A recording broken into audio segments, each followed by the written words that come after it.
All right. Welcome, guys, to another brand new podcast of the Poker Player Podcast. I'm your host, Andreas, and in today's episode, we're going to get a guest who has been in the poker industry for over 10 years. He's made over $1 million playing Pot Limit Omaha, and he's just recently, about 6 months ago, launched his PLO website to teach people about Pot Limit Omaha, about also life. Welcome to the podcast, Jnandez.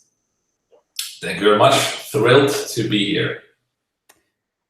Excited also to have you on the show here. Now, the first question I'll ask all of my guests here is, how did you get into poker? You've grown up in Switzerland, so how does it happen? You could have just studied, right? Didn't your parents tell you to study something? Well, I'm not only grown up, but I'm also Swiss. A lot of people confuse that because my name is Fernando, but I am Swiss. My mother is from Bolivia and my father is Swiss. And in terms of how I got into poker, I'm in poker for a pretty long time comparatively with a lot of people that are still in poker these days. And that was like in 2004, 2005, I picked up the game right around the hype. And at that point I was like 18 years old, so now I'm 31 years old. And ever since then, I basically, got into poker very passionately and always tried to be successful at the game by just getting better, reading books, moving up in stakes, making a side hustle out of it where I would make eventually some money. And at some point, I decided to take it up full time. And that was while I was in fact studying economics in 2010. And at some point you gotta make a decision to, how I like to call it, burn the bridges on one end in order to go all in on the other end. So what did it take exactly at that moment when you burned those bridges that you just said, okay, now I'm just going to do this full time? Because it takes a lot of courage, especially if, for example, your parents would tell you, hey, why don't you continue studying? Didn't your parents do that at that time? Or what did make you pull the trigger, basically? That's a very interesting question, because I never considered myself a very courageous person. Even today I realize I'm becoming more courageous of a person, but I was never someone who would do something without thinking it sort of through at least. But also at the same time, I don't know, I was just, although I wasn't that courageous, I would say, specifically when it comes to the physical aspect of it, mentally, I always thrive on trying to exceed the possibilities, basically. And mentally, I'm always willing to lose, basically. And that was no different then. I was studying economics and I was interested in the subjects. I was always interested in economical subjects as well. And I also could have done that. But what I realized also is doing both at the same time, especially poker since a lot of years now. So I was already kind of obsessed with it, and I was already pretty good in terms of 2010, the time frame. I was already successful, I was already making some money, and I saw that conflict right in front of me, because I knew I have some potential, but at the same time, it's hard to develop the potential if you are distracted all the time with something else. And the same thing was holding true while I was studying economics. So I was pretty thrilled about getting into economics, especially in order to excel over there. But then at the same time, I realized I wasn't excelling on either point, because I didn't fully focus on poker, didn't fully focus on studying, and that created a lot of unhappiness within me. And whenever you feel pretty unhappy, it's time to change the pattern. It's time to make a move, so to speak. And at that point, I decided that this would be the right move. And obviously my parents, they weren't super happy about it, but it was not out of the blue. I built up an interest for poker over a lot of years. My parents already knew I was making quite a bit of money playing poker. I was always interested, but at the same time, my parents had and still have a lot of confidence in just my ability to work, my ability to think smartly and make decisions on my own. And I think the way you get framed as a child really has a big impact on your willingness to also, put all eggs in one basket, and that basket is yourself. So I was always big on just trying to count on my ability to do something that is either extraordinary or at least successful. And I was never completely in love with or obsessed with the fact that it has to be poker. It could also be studying economics. It could be a lot of different things. But basically, I was just obsessed with putting the responsibility on my end and just saying, okay, I want to be responsible for my destiny as much as possible. And while I was studying and had this conflict of interest with playing poker, I realized that I'm sort of like not really taking care of the responsibility I have, which is to exceed my potential. So I'm doing something incorrect. And I was looking for guidance because back in 2010, I didn't have almost any friends who was playing poker successfully, professionally, or even at all. So it was kind of a no-go to just say, like, I'm going to play poker. These days, a little bit more established, of course, with all the media and also all the historical online poker successes. But back then, I was at a point in my life where you have to make a decision based on your own judgment. Because the first instinct is to try to get rid of responsibility by asking someone else for permission.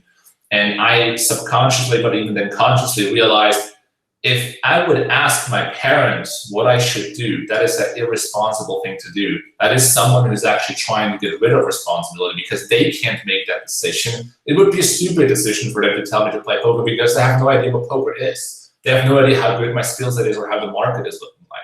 They have no idea what I would do if I would fail. So giving them the responsibility, giving them the ball was incorrect. So at some point I realized I am in control.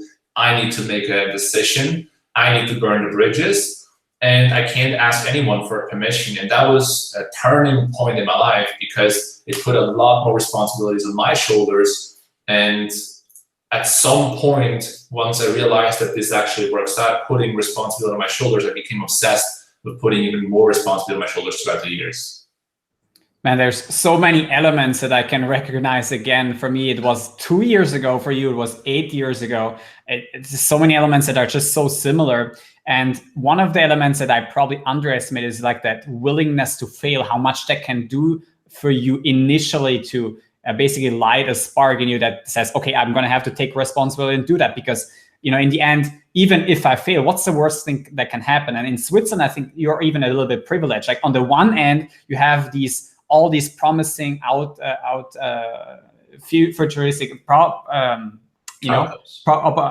that you could have, and you could just pursue that. But on the other hand, you also have that safety net a little bit that you can fall back on these things in case things go wrong. So yeah, on the one hand, you know, makes you rather pursue the poker journey or the poker experience. On the other hand, it just pulls you back. Like there's two forces, I think, that work on you as you go become a professional poker player, basically. And then the second thing you said about the responsibility, you can't just ask your parents whether you can do that. You have to really, in the end, take responsibility yourself and just go ahead with what you're doing, because in the end, that's also part of becoming an adult and, you know, part of going on your journey. Because if you always ask someone else, you know, how are you going to be happy with those choices that other people make for you? And then also, you also mentioned a third part, which I want to reiterate here, is that, you know, the upbringing, the confidence that, you know, parents give you in your childhood is also extremely important. Like your core values, your belief system. Actually, spent quite some time in the recent year thinking about my own belief system, what my strengths are, but also what my weaknesses are in the belief system. I could highly recommend it to everyone. Like, how did you write that down? Also, is there something that you did when it comes to reflection that you put in onto paper or some form of video when it comes to your belief system, or how did you reflect on that? Just with your head, or? Well, head is part of it for sure. I was always and still am very much obsessed with psychology. Understanding myself is where it really starts off with, and it's the root of happiness also, to understand yourself. But then the next level is to also understand other people and build that empathy for a different viewpoint. But I was always obsessed, and I was always gifted with psychological traits. And I think that's incredibly important, because as a poker player, especially as an online poker player, there's a lot of alone time. And there are a lot of quotes around being alone, but true strength and true psychological strength, a strong mindset, a lot of people ask me for how to develop a strong mindset, has a lot to do with spending time just by yourself, with your own thoughts. And the more time you're willing to spend with your own thoughts, the more you try to understand who you actually are in just your own mind, and what you become and where you're coming from. And when it comes to these values, when I was in my 20s, like 21, 22, 23, and was studying economics, I had an interview with, I would say, a person I looked up to. It wasn't necessarily my mentor because we didn't have that relationship, but he was a tutor or he was a university professor in my university, and he was already 60. He was retired from his job. He had 3,000 employees. Was a very high-profile guy, and I asked him in an interview. I asked him, what is the most important thing you've learned? And he said it's values. It's just like having the right values, understanding your own values, and building them around you, with your friends, with your company. And I never understood that back then. Like, what does he mean with values? Where are the strategies? Where are the tactics? Where is similar in poker? Like, where are the strategies? What hints to open raise? How many hours do you play? And we can talk about these tactics and strategies all day long, but if you don't understand your values, you're making yourself a disfavor and unhappy. And there's another quote that I like to reference, which is one of the biggest tragedies of life is to become good at the wrong thing. And I think a lot of people, they are obsessed with strategies and tactics about one corner of the world, for example, even poker, when they don't realize that actually they picked the wrong path. And even if they become really good in this path, they're not going to become happy because they picked the wrong path because of lack of self-awareness. And when I think back at what values my parents gave me, I think one of the strongest values is self-confidence, but it's not a value in itself, but the way they taught me who I am developed a lot of self-confidence. My parents always told me that I'm something special. Like in my family, I have 2 siblings. All my family always told me like I am the smart one out of us. And later on, once I already was an adult, I realized that I'm actually not that smart in terms of the IQ. I'm actually not that special. But at some point, this doesn't matter anymore, because even though you realize you're not intellectually that smart, you already come with the self-confidence of realizing, well, I actually can do like all these things. I can build up all these skills. I can put all the responsibility on me. I can do all these things. And that's basically what my parents always told me, is that you can do those things if you really want. And I truly believe that. And that's how I was able to go my own path, basically, through the values of my parents. Okay, very interesting. The value system you mentioned is also something that I've worked on the last year. I picked up this life purpose course by Leo Gura, who I mentioned also to you, I think in December last year. I started exactly in December when we were talking in Prague. And that was just very revealing and telling of who I was back then and who I wanted to become. And I just went on this journey and asking myself all these questions, like, what are my values? Am I living really close to them? Am I living close enough to my strengths? Or am I really becoming good at the wrong thing? Poker. I did a lot of reflections on that. And one of the answers that I found to that is that, yeah, I do want to become good at poker, but just not make it the only thing that I become good at. Because guess what? If then things are going wrong in poker, if that's just all you define yourself with, and that's what a lot of people I think are doing, and maybe partially in my life I've been doing this, that I just define myself way too much with poker. And I think, yeah, as I said, a lot of people do that in poker, that whenever there's something else that's not going so well, it just all falls a little bit apart, I think. And you just want to rather make sure you have more pillars you can rely on in your life than just poker. And people underestimate it vastly, like how important it is to have also these others next to poker. Or what's your take on that? I think from one end, that's 100% true. Like when we talk about obsessive natures, when we talk about how to truly become successful in poker, when you look at myself these days, like I'm way more balanced. I can do multiple things and pursue multiple things in my life at the same time. But it took me 10 years to get to this point of understanding when it comes to self-awareness, efficiency, truly understanding what makes me happy, but also makes me successful. Took a very, very long and painful time to get to that point. And I think I don't want to be unrealistic with people, because when you are trying to pursue to become a professional poker player, which I think the least amount of people should do in general who play poker, but you can still be successful at playing poker, but full-time is kind of a different ballpark. But anyway, if you're trying to have great success in poker, you will suffer. That is how it is, because there are a lot of swings in there that you won't experience anywhere else, or almost anywhere else. The swings are almost on a daily basis, and your confidence gets shattered over and over again. I can really say that I've been in the game for over 10 years, and there have been so many situations, weeks, months in my career where I felt completely worthless in terms of my skill. I thought I have to give up, I can't do it anymore. But my biggest strength, really, when it comes full circle with self-awareness, is I was always kind of thrilled to get through the pain. I was always even thrilled to get into a situation that is painful. And I think these days I understand it is because all happiness is, at the end of the day, is to try to get rid of pain. And if things are going too well in my life, for example, I don't experience that pain. And that makes me then unhappy because I don't find the vehicle to release pain. So these days I have to put myself into challenging situations that are sometimes painful because I enjoy the idea of getting into pain and getting out of it so much. And that's also called growth, that this progression is what creates the happiness. And the difference, though, is when you're younger and you're obsessed with poker, like I was in my mid-20s, then all this pain comes at you while you're still developing a lot as a person, but also as a poker player. So you'll feel it much more intensively. And some people are breaking because of it, and some people are not. And what comes out of it is, the diamond. It's similar to a diamond. The more pressure you put into it, it can become a diamond, but it can also just fall apart.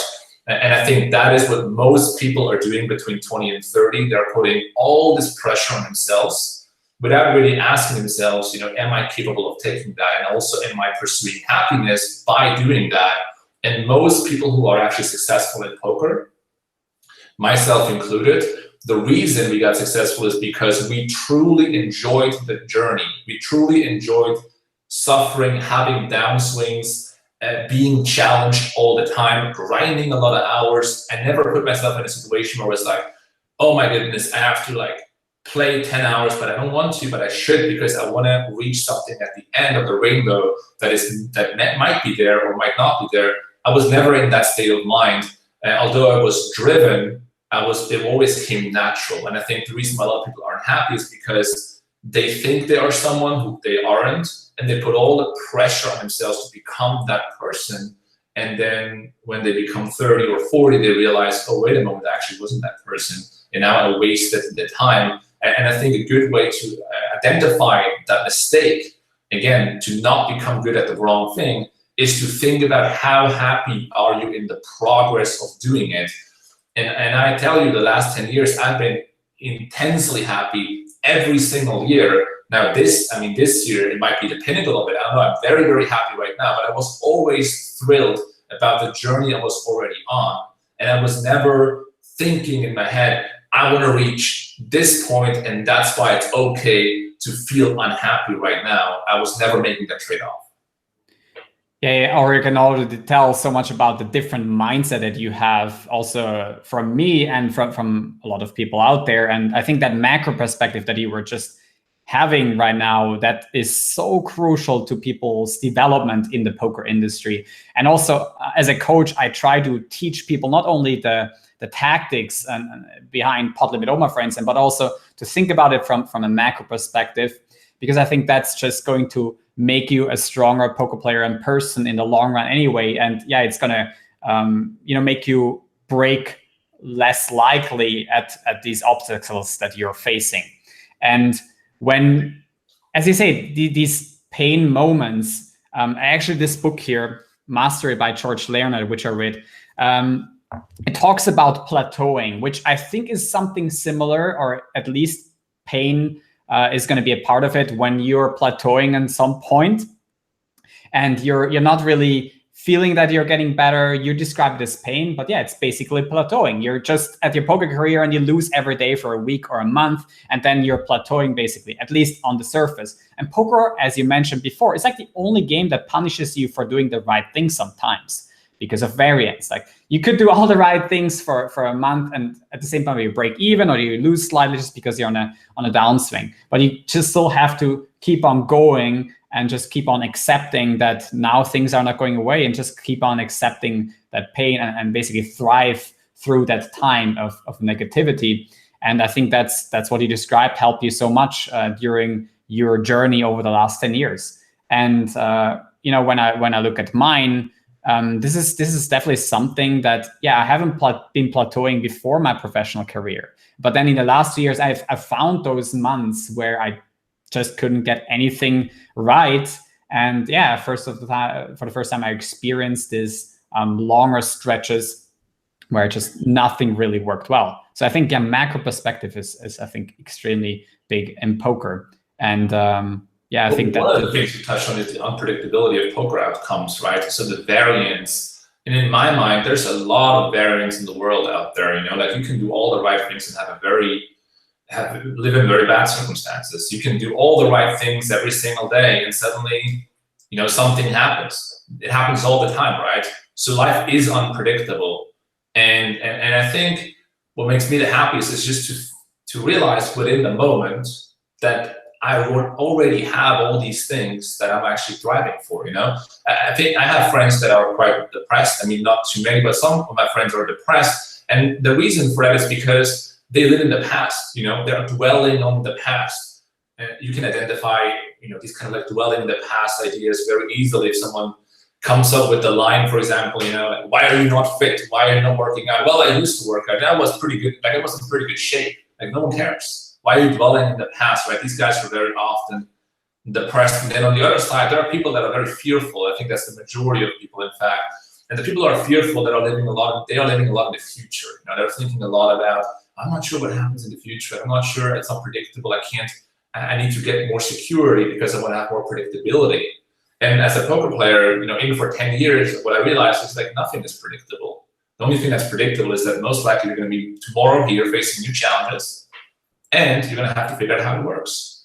And the biggest way to fail at these new challenges is to come in with a destructive mind. So you have to make sure to understand yourself, and you have to understand that you have to find a way to get into the right state of mind about your abilities, and never feel like I'm a victim of my circumstances, basically. And I think the victim mentality is huge in poker, like, oh, I'm running bad, or I'm not doing well because of X, Y, Z, like I'm in bad circumstances. Like, all this victimism is very, very common in poker players. But it's so destructive, and I think it laps over to your real life.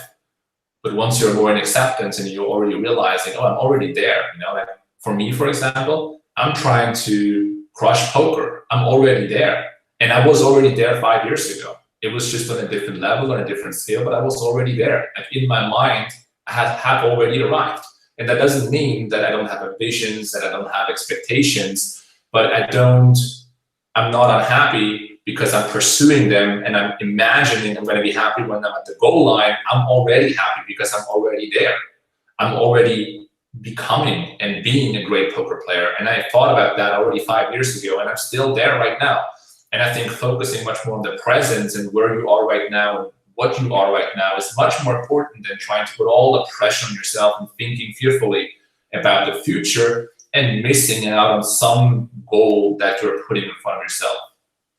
Yeah, you basically mentioned a lot about the numbers and the probability of a certain thing happening. And I think also the way that what poker has probably taught me the most is that a lot of the things is just probabilistic outcomes. A certain thing is just as likely to happen as some other, and some things are more likely to happen.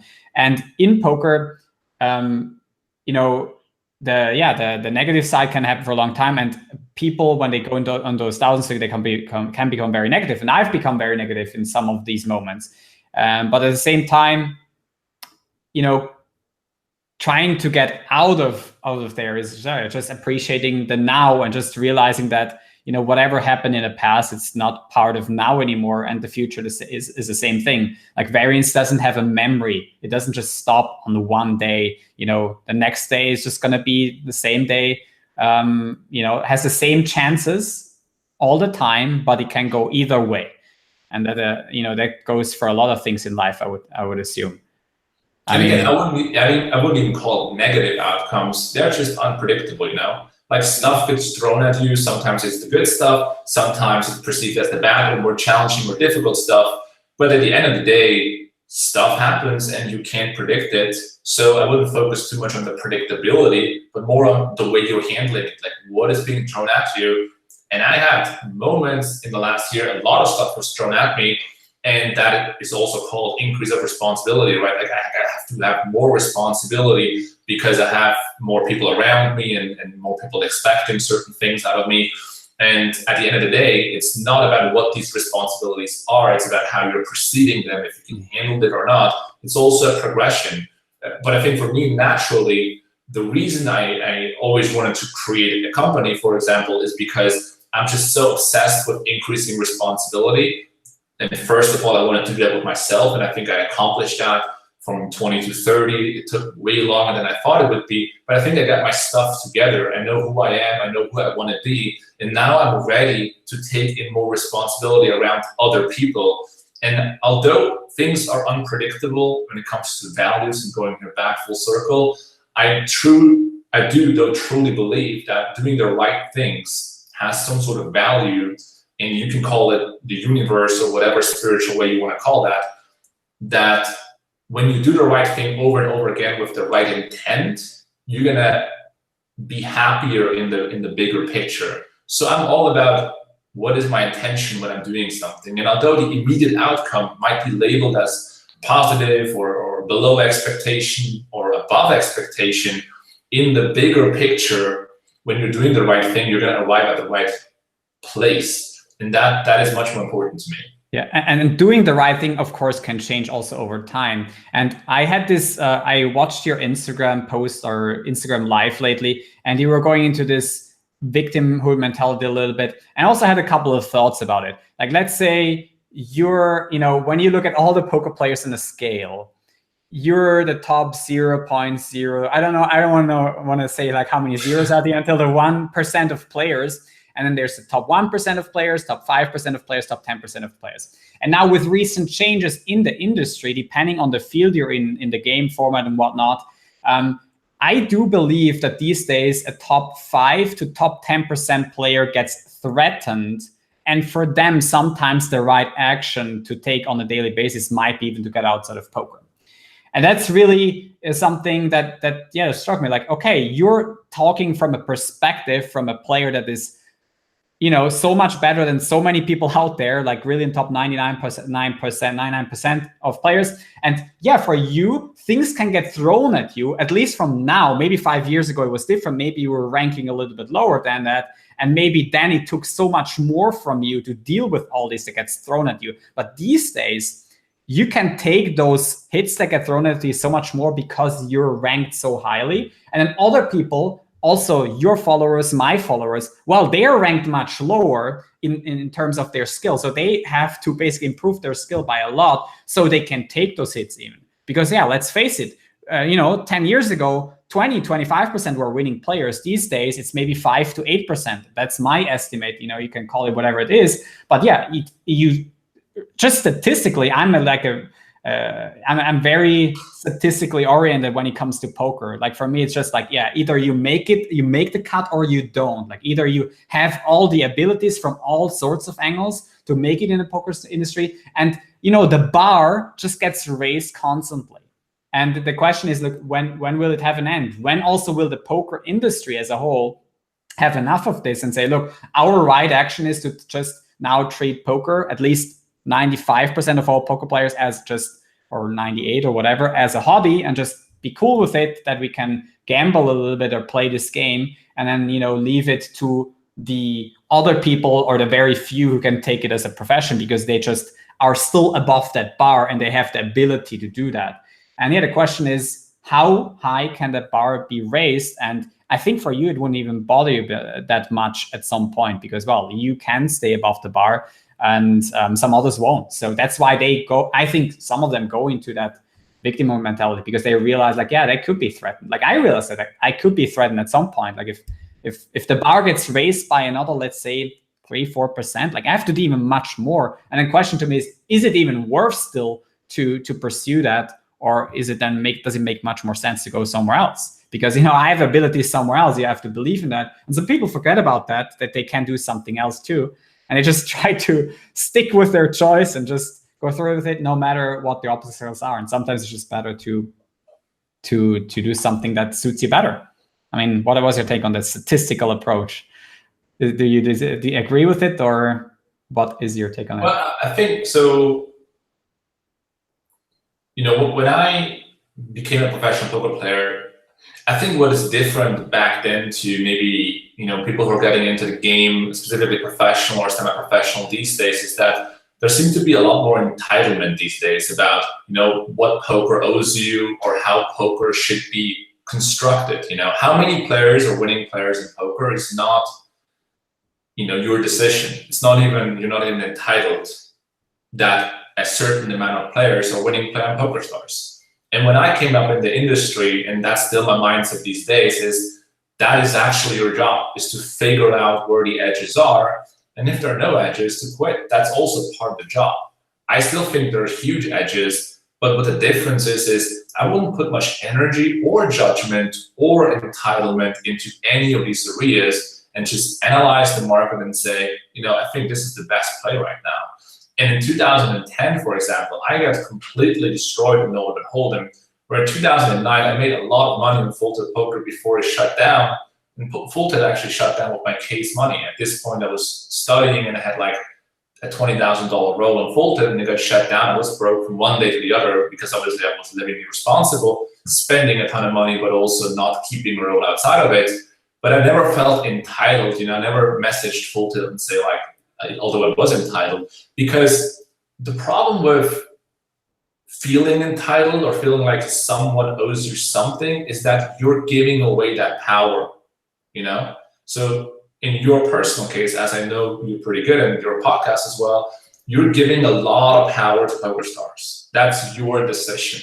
That is not based on PokerStars. It's happening within you. It is not happening at PokerStars. It doesn't happen within me because I don't put any entitlement into it. I don't expect anything from PokerStars. If they shut down tomorrow, that's what it is. And the only thing I expect is that I'm going to deal with it in the best way possible for myself, from an emotional standpoint and from a tactical standpoint. So when I think back about 2010, my case money got frozen down. I did what I had to do. I asked a friend to give me money, continuously played No Limit Hold'em, and rebuild that role. And then in 2010, at the end, I got completely crushed on PokerStars because I moved obviously from full tilt, which was close at that point, to PokerStars, and I played on full tilt 9 max, switched over to 6 max No Limit Hold'em, and lost almost my entire role that I built up through this friend. And so what I had to do is I had to say, well, maybe No Limit Hold'em isn't for me. Like maybe I'm not good enough or I don't enjoy it anymore. So I switched to Pot Limit Omaha.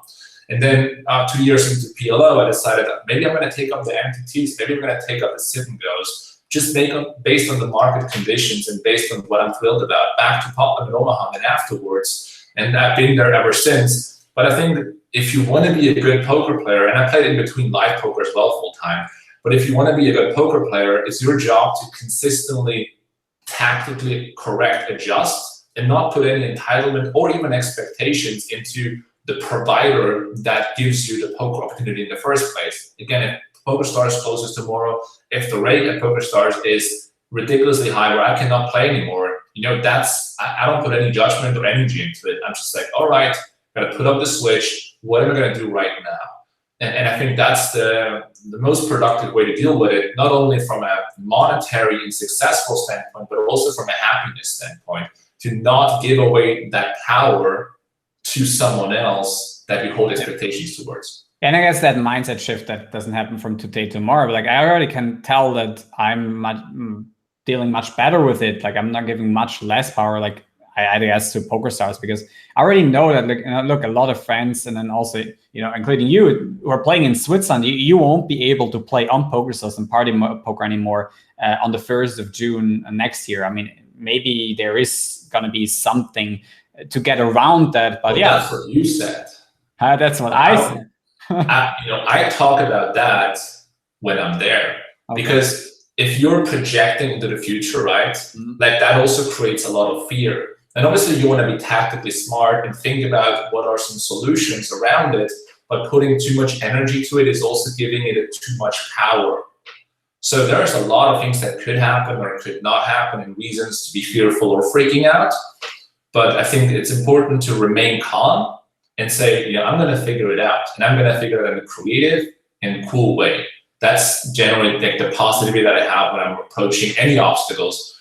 And when I was referencing the obstacles that are being thrown at me this year or last year, I wasn't even talking about poker obstacles in terms of rate increases or anything like that. I was just talking, you know, business or personal stuff gets thrown at you, right? More challenging situations happen. I mean, if you think about the progression of life towards the end, the most difficult things happen, right? I mean, I don't want to put it out there too hard, but you know, our parents are going to die. That's what it comes down to. And I look at this as I need to be prepared for that moment, you know, because it will happen. But how do you prepare? You prepare to suffering through life and dealing with it in a positive, productive way, and that you're at peace with yourself when quote unquote bad stuff happens, you know. And if your parents, for example, you know, die at an old age, a peaceful death, it's not even a negative thing, right? That's how it's perceived. It's the circle of life. It is what happens inevitably. So we have to learn how to deal with these things. That's called growing up. And more stuff will get thrown at you. It's not getting easier as you're growing up, especially if you're trying to develop as a human, if you're trying to be successful anyway. But if you think back at, you know, when we have been 10 years old or 15 years old or 20 years old, and even when I was 29 years old, it was always easier in terms of the responsibility, and it becomes more difficult. So instead of putting too much power and focus on the outside of that and saying it's always getting more difficult, I'm looking on the inward and say I'm always getting more powerful. I'm always learning how to deal with these challenges in a better way because I need to prepare for bigger challenges. And there will be massive challenges in front of me, right? For a lot of people out there, you're going to get kids, you're going to be worried, you need to teach those kids, people around you are going to die, some horrible things will happen to anyone at some point in their lives. And the question is, are you prepared for that in a sort of like hopeful way? And that's basically what I'm saying with, I've been working myself from 20 to 30 to get more stuff thrown at me and still deal with it in a happy and productive way. Absolutely. Also, when you talk to older people, you know, you can realize that they think that a lot of people that has happened in the past, that it becomes more meaningless. You know, they wish they didn't even worry so much back then and just enjoy the moment more. They have like all these regrets where they just say, okay, if I just had that moment, and then why was it even that big of a deal to me? You know, because it was just that moment. It was something that was thrown at that person at the time. And yeah, as you say, you grow stronger over the years as you get older, and then you can deal with more issues that you have in life, or, you know, harder truths and people dying around you, because as you get older, the probability of that goes up, and you know that will happen to someone no matter what. So yeah, we have to basically prepare for that, and the question is how. And yeah, by just getting stronger, as you say. I totally agree. Power to yourself, basically, you know, like giving yourself more power and giving the external world less power. You know, someone bothers you in traffic, give that less power. Give yourself more power. It takes time, it takes reflection, of course, and it doesn't even, you know, you can read all the books you want and listen to different types of people. It doesn't happen in the external world, but you can utilize these tactics and strategies, but it always happens within you. It never happens outside of you. Let me ask you one question here, just also a little bit critical one.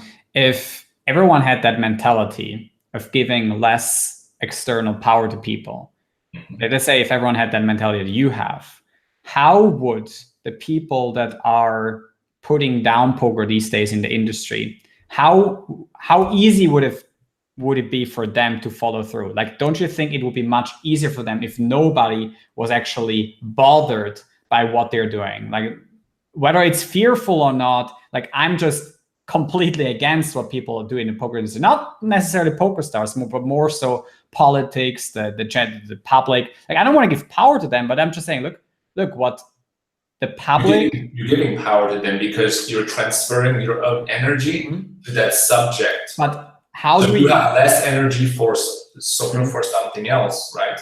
But how do we even do anything about it? I mean, if you just leave it be, these people have it even much easier. Like already in the poker industry, nobody's doing anything anyway because of maybe laziness. I don't think it's because of not trying to give power to other people in the manner that you say. Like most people don't do anything in poker about what the changes are, and some of them might be controllable in some way over a long period of time, like a poker players association. Like, are you saying that there's no point in fighting, or like, I'm not saying like put up a big fight as a person and just invest all of yourself, like a lot of, I guess, feminists have that problem that they put all these fight, this is like a feminist problem, isn't it? Or wouldn't you say? Sure. I don't want to get that route. All right. Don't get too much into that. But, to me, it seems like a very similar problem. Well, here's the thing. A lot of people do something about poker, but you just don't like it. That's the part, Poker Stars is a lot about poker. Every single day they do a lot about poker. They're trying to increase their business. Party Poker does a lot about poker. A lot of different people that are in charge are doing a ton about poker. It is just that you're putting a lot of judgment to that because you personally, which is a very, very small subgroup within the market, don't like it, right? So even like there's competition out there. People are fighting every single day for new customers. Party Poker versus Poker Stars, 888. We're going to sponsor this. We're going to do that. We're going to increase the rate back. We're going to decrease the rate back. We're trying to create a long-term business which is sustainable. Like these guys are already fighting in the open market. And I can tell you, Poker Stars, under my impression, they don't change their ideas much on what the professional thinks. They have data to work with, and data is much more efficient than trying to pick up the loudest person who are screaming, which is very few people within poker, within that market, are actually people who are talking. Most people are just consuming, they're playing the game, and the masses is what matters at the end of the day. So even if there are more people who are coming forward and talk, I don't think it will change that much because they represent the very small part, basically, of the industry, which doesn't matter in the bigger picture. Again, I don't put any judgment to it. Like if poker, on Poker Stars, for example, isn't profitable for a single player, I don't care. Like I'm not gonna put much energy to that. That's a business. They're entitled to do that. They can do whatever they want to do. It's on me as a customer to make a decision based on that, but I'm not going to put any mental energy or power to that. I used to be a supernova elite. I used to make tons of money on Poker Stars and through the rate back system and be invited to events or winning a bracelet, all this stuff, getting hotels paid. And that was awesome. I'm looking back, I'm thrilled. I'm still thrilled about it. I don't feel like, I don't know why I'm not getting any more that much money. I don't care about that. I feel happy for what was in the past, but I don't dwell on it and try to entitle myself right now with what I've been getting in the past. If I get yesterday 100K from Poker Stars and today I don't anymore, that's part of the market, that's part of the game, and I have to readjust basically without putting too much mental energy to it in a judgmental way. Yeah, I mean, I can totally see where you are at. You're at the point where it doesn't even matter if poker still exists because, well, the way I'm not talking about poker, I'm talking about Poker Stars, Poker Stars is a company in the market, and if I don't get to play Poker Stars, so be it. Yeah, I mean, like the existence of poker, I mean, at least in my definition, and I think most professional players and profitable players is, that it's still poker. That you said already, if there are like no winning players left, like on Poker Stars, yeah. Just in Poker Stars, yeah. In Poker Stars, it doesn't matter. Well, you can still search your other edges and on all these private sites. Well, the question. Mm-hmm. It doesn't matter to you personally? Would you not put power to that or entitlement or make a video about it? Or does it actually not matter to you? To me? Well, yeah. It doesn't matter is what you should say. No, that's what I'm from your side. But I mean, to me, it still matters. Like I'm probably at a point, like I made a progression. I'm already at a point where I say, look, if that is going to happen, then so be it. Like my 2-year younger self would have said like, oh my God, it's like the worst thing ever. Now, poker gets basically taken away from me. But over time you realize that this could actually be something happening. People, businesses, politics could just take poker from us. And to a big extent, I'm not saying like, poker wouldn't be profitable on any side anymore, but like poker as we know it today could be taken from us, and we couldn't do shit about it, especially if we were not as a community doing something about it. Like if people signed up for the new poker that's played these days, that's more towards spin and goes, gambling, and just making less of an edge game, but more of a gambling game. Like if people want to sign up for that, especially if everyone or the majority does it, then so be it. Of course, then it's going to be an entertainment business, and it's already an entertainment business, right? Like most people don't make money in poker. Yeah, the business is changing for sure, and I already can see that. And yeah, if people, the majority, sign up for games that very, very few people can beat, if not even nobody at some point, which I don't see is happening now at all, but it already happens. Like most people who sign up to poker, they will not win. Yeah, it's already an entertainment industry. There's not that much that will change. It is just that there are less and less professionals with it, which is already the case. And it will continuously evolve, potentially that way. That's possible for sure. Yeah, absolutely. And so 2 years ago, I would have said yeah, that's the worst thing that can happen to poker, because poker, I believe in poker and what it can do for people. And I think to me, poker is only worth playing when winning is possible. That's how I learned to enjoy poker, because winning for me is just part of the game. I wouldn't play poker if I couldn't win. That would be the worst. And if I couldn't win substantially, and if other people couldn't win substantially, because for me that's part of the game. It's part of becoming more strategical about it, and that brings me enjoyment. Whereas if I can't win, if I can just gamble and sometimes win, sometimes lose, and in the end break even and had a good time, well, now I won't have a good time if I don't win. That's just me. And I think a lot of people are still like that, but then a lot of other people, they just want the entertainment, and that's fine. If people are more signing up for the entertainment, if they are okay with not winning anymore, and if they don't voice their opinions, well, then so be it. Then I can accept it, move on to some other business, and just do that instead. I'm, meanwhile, compared to 2 years ago, ready to make the changes. But it took me a while. You might already remember maybe some months ago where I was more like the 2-year-old, the guy who was 2 years ago, but now I'm already at a point where I try to find my games outside of PokerStars that are still good and I can win at. And if the whole industry is going to change, I will be able to adapt if I want to. And otherwise, if I had enough, and if I think, okay, I'm just going to invest my time, otherwise I'm going to invest my time otherwise. So I'm already at that point. But at the same time, I'm probably not at your point, not at all, because I still think people should make videos about it, talk about it. Then even if I give some power to those guys, I still want to talk about it, and still encourage people to voice their opinions, that they still want that old poker world that's basically falling apart. I think it's not just that's also not true, isn't it? You're doing a lot of fear mongering by saying there's a certain point where everything falls apart, or the politics will change and everything is over. The reality, though, is poker is always changing. It has always been changing for the last 10 years, which I see specifically because I'm in there for a very long time. It is always changing, and there's nothing that is really new since the last 2 years. It always has been changing. The game of choice, the rake, the favorite poker sites, the live scene, the live circuit, everything is always in change. And there's no one specific point where something completely will change. At any point, it is always a progression. And you as a player have to always find your edges within that progression.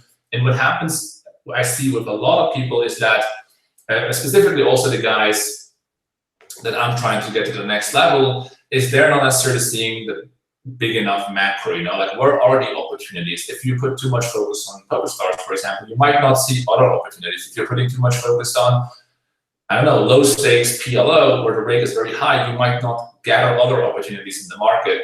And if you put too much energy on what is not working, you might miss out on what is currently working. And as what is currently working is a temporary thing within every poker market, it will go up, it will disappear. And some people are still in no limit hold'em, but are not holding great win rates. And because they're so depressed about, why is this not working? I used to be a great winning player. Now PokerStars is destroying no limit hold'em with Zoom, or there's no heads-up games. Instead of putting the energy there for these no limit players, they could have years ago thought about, well, it looks like things are changing. What is a new opportunity for myself to make more money potentially? And then move into PLO or live games or the circuit. There are endless possibilities to reinvent yourself within the industry. And I think that idea of reinventing yourself as a poker player, even when that means, oh, I can't be poker anymore, then become a Twitch streamer, or, oh, I can be poker, but I want to have a different outlet or want to have a different career, I'm going to make content on top of that. Even that change is sort of new, but the idea behind it has always been existing, which is your responsibility as a successful poker player is to consistently adapt to the market conditions and find an edge. And if you don't want to do that anymore, it's the same thing, you know, Darwin's law. The guys that don't evolve anymore, they're going to die out. The species which is not evolving is weaker than the species who's continuously adapting.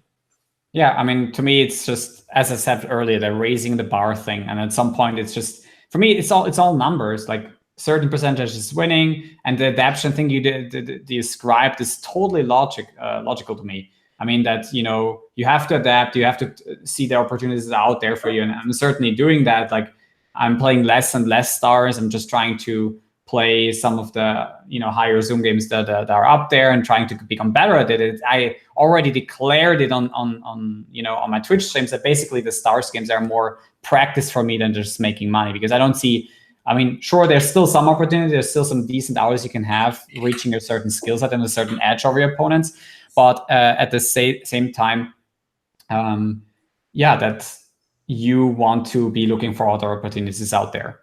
That's 100%. And I mentioned that recently, as you mentioned the Instagram stream. You know, I just want to quickly reference that to give also a practical example of adaption and thinking more macro about the market. A lot of the times people have this idea of the bankroll challenge. And the bankroll challenge is a very popular idea in the poker market. I guess it's because you can start with very little in terms of the investment. And what I was basically talking about on Instagram and a live stream a while ago is that when you are playing the very lowest stakes, like 2 cent, 5 cent, or even 10 cent, 25 cent, very likely your hourly rate is very low.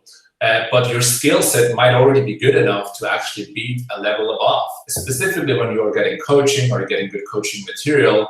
And it is kind of senseless to grind out 100,000 hands or 200,000 hands at a very low hourly rate if you already know, based on the information that you're accumulating, that you can already beat a higher stake. So bankroll challenges, so to speak, are not necessarily the smartest way to succeed at poker. But what I do see is that people are complaining about the rake at the lower level specifically. And again, instead of putting the energy to the rake structure at the lower rake, what we should do in reality is to utilize the lower stake in order to build up your skill set and use it as a training ground, but not utilizing it as a bankroll building tool or stake, and just get your feet wet, learn how to beat these guys and learn how to beat the next level already, and then move up faster by fueling your bankroll with outside money. You do need maybe these days $1,000, $2,000, $3,000 in order to actually make something work with poker, to get your hands on the right material, start off with a good bankroll, get all the tracking tools, and maybe get people to even help you with these tracking tools to get started. That is kind of required. But if most people's appeal is or approach is, I'm going to load up $50 and play like the micro stakes, and I'm not going to take any coaching or advice and hope it sticks and I can build up my roll to $100,000 in a year, it is not going to work. That is because they have a very old school methodology behind moving up in stakes, which is I need to play 100,000 hands right over here and build up my bankroll, and then I'll take a shot at the next stake and at the next stake. Essentially what you're doing, and that's probably pushed by the poker sites, is you are a rake machine. You know, you're getting the impression, a lot of people have the impression you have to play hundreds of thousands of hands to move up in stake and make good money per hour. It isn't the case. You have to be a good player and you have to be rolled. And if people would really understand that, they would put more emphasis on the educational part and less emphasis on grinding it out at micro stakes, where you're just, again, a rake machine at the end of the day. Yeah, completely agree. It's also something I have been talking about on the bankroll challenge of mine recently, and just said, look, if you can get $500 to $1,000 into poker, it's going to be just so much more efficient. It makes so much more sense to to get rolled for a bigger game, even also a live poker game. You know, any 2-5 game could be much softer than 5 cent or 10 cent, 25 cent online. So why not just try to get rolled for that and just try to get your, you know, your skill set much better, and then, you know, grind the game where you can make a decent living out of it, and just, you know, get rid of that old school approach that you have. I think with that out of the way, I think we're running out of time. I think it's a good way to wrap it up. Is there anything you want to add? Let's see what we have. One wrap-up question. Maybe someone in the chat also has one last question. 3 more questions. We can get into that. Okay, sure. Who do you look up to? That's a good one. What's your, or yeah, let's start with who do you look up to within the poker world or outside the poker world? What are your mentors right now? Do you want to reveal it even, or is it? Who do I look up to? Well, first of all, I have to say that I have always been someone who really thrived on looking up to people. I always was a huge fanboy, you can say, but fanboy in a way of I always had idols. It doesn't matter within poker, outside of poker. I still have idols these days. But I guess the more I learn specifically about the poker industry, now I'm, you know, mainly what I learned is specifically within poker, like 10 years ago, I always wanted to be a high stakes player. That was the label that I put on myself, like the absolute pinnacle of it, right? And I put maybe some names out there that aren't even relevant these days anymore, that I'm trying to reach what they have accomplished. And once you're there, what you realize is that when you put people on a pedestal, you also make them in some way unreachable for yourself. And if you idolize people too much, you're also creating a lot of distance to them.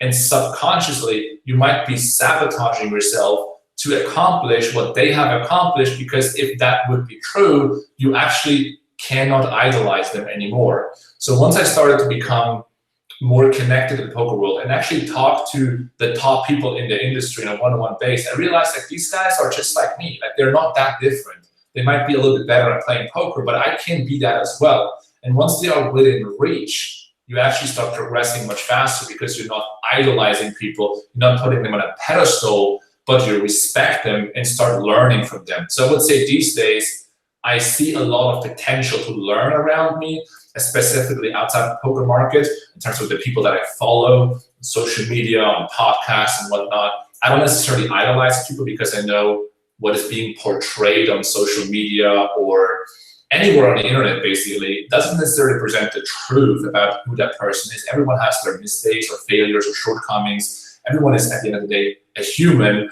And instead of idolizing them these days and putting them on a pedestal, I learn from them, I respect them with all I got, but I'm not trying to create too much distance to anyone, basically. Yeah, so then the question has to be rephrased to you look up to, like, who you learn from, like one person you learn from something this week. Yeah, not trying to create a question. Okay, so here is a list of a couple people. Now, I kind of differentiate between mindset learning, and that's usually what I do when I'm working out. I'm listening to motivational speeches, and tactical learning. So tactical learning is like, who is, you know, the best player you learn PLO from, or who is the best person that talks about business strategies and so on. That's tactical, strategical. And then there is the mindset. In terms of mindset, you know, my favorite people are, you know, coming old school from Les Brown, Denzel Washington, over to Will Smith, Jim Carrey. I mean, there's so many people in there, Grant Cardone, even Gary Vee, but Gary Vee now, Gary Vaynerchuk, we don't know, he has been moving more into the tactical arena, which I really enjoy because there's more value there for me. So when it comes to the tactical aspect, definitely learned a lot from Gary Vee as well. Who else am I listening to? Jocko Willing, I really enjoy as well. These kind of guys that are well known out there. And I think what might be the difference between myself when I'm consuming these guys and someone who has like heard about Jocko Willing is that I inhale this stuff. Like, I'm listening to this stuff over and over, like hundreds of hours, and really pick what is fruitful for me and what pushes me to the next level, basically, that comes from these guys.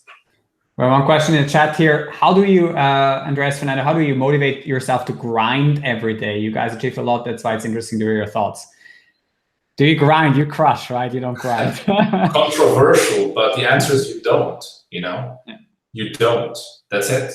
There are certain tactical things you can do to be in the mindset of playing poker. But I hear this question all the time. Like, I want to be a poker success. All right. Do you enjoy playing poker? Well, not that much. Well, guess what? You're not going to be a poker success. And that's completely okay. Don't put that pressure on yourself. The most important thing that you have to protect is the passion you have for the game. Why are you trying to destroy the passion, forcing yourself to grind way more than you want to? It's destructive in two ways. Number one, you're not going to become as good as you think because you are in a negative mindset, destructive mindset. And number two, much more importantly, why are you making yourself unhappy? Why are you making yourself unhappy to do something you don't want to do? I wouldn't put that pressure on yourself. If you don't want to play 10 hours a day, you shouldn't. Yeah, my take on grinding will be later on this channel. I actually have just made a video that I'm going to upload here pretty soon. So I think it's a multiplier, basically, grinding, and it can be part of poker. You say you don't do it at all. I think it can be a part if you want to call it like the hours you put in, but you should enjoy it. I totally agree. And just try to find that area within the game that raises your interest, that keeps you highly attentive to the game. And for me, that has just helped so much. And just stopping to just playing the same game every time, and also just playing the same opponents, and where you just lose interest over time, trying to challenge you and trying to get further within the game. That's like my take on it. So wrap up question for you. What would you tell your, let's say, 5 years younger self? Not 10 years. I want to go back just 5 years. What would you tell yourself 5 years? That's a good question. Obviously, that's a great question. I would say, make big moves. Make big moves, because I talked in the very beginning of today's conversation about courage, and I never felt very courageous as a person. Completely true. But you will only realize how courageous you are when you need to be courageous. And the way you figure that out is by putting yourself in situations where you need to be courageous. You just need to, you just have to. And the way to do that is by, sometimes making a big move. And whenever I did that, and I talked about one of my big moves before, when I became a professional poker player, now I know a lot of people are watching, they are aware of multiple big moves that I pulled.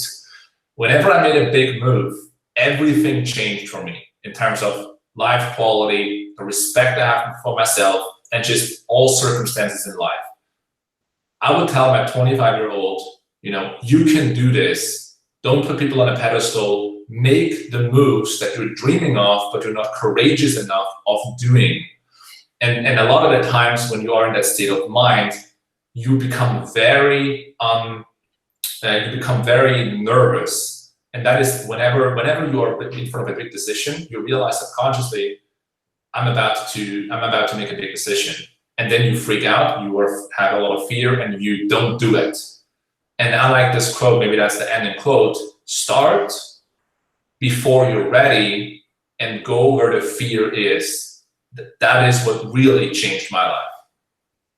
Fernando, thank you very much for being here on the podcast. That's going to be the ending quote indeed. And for you guys who are listening to this on iTunes, you can also find me on youtube.com/AndreasFröhlichPoker for more podcasts coming up as a live stream here. Also, if you're just watching now on YouTube, you can subscribe to this channel for more content here about poker, Pot Limit Omaha in particular, or any news that's in the poker world. Thanks guys for tuning in today, and see you for the next one.